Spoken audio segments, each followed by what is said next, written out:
Okay guys, यहाँ पे मैं आप लोग को 24 जून का सैफर कोड देने वाला हूँ। आज का सैफर कोड क्या रहने वाला है मैं आप लोग को सबसे पहले बता दूं। तो यहाँ पे आप लोग डेली सैफर पे आ जाना। तो यहाँ पे आप लोग को आज के दिन स्वैप टैप करना है। कैसे टैप करना है मैं आप लोग को बता दूं। सबसे पहले यहाँ पे आप लोग को 3 टैप यहाँ पे डॉट डॉट डॉट डालना होगा। उसके बाद यहाँ पे आप लोग को W डालना होगा। W के लिए आप लोग को यहाँ पे डॉट डालना होगा। उसके बाद यहाँ पे डैश, फिर डैश करना होगा। उसके बाद ये भी हो जाएगा। उसके बाद यहाँ फिर डॉट, फिर डैश।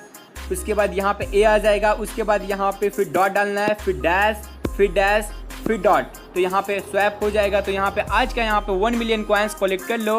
ओके।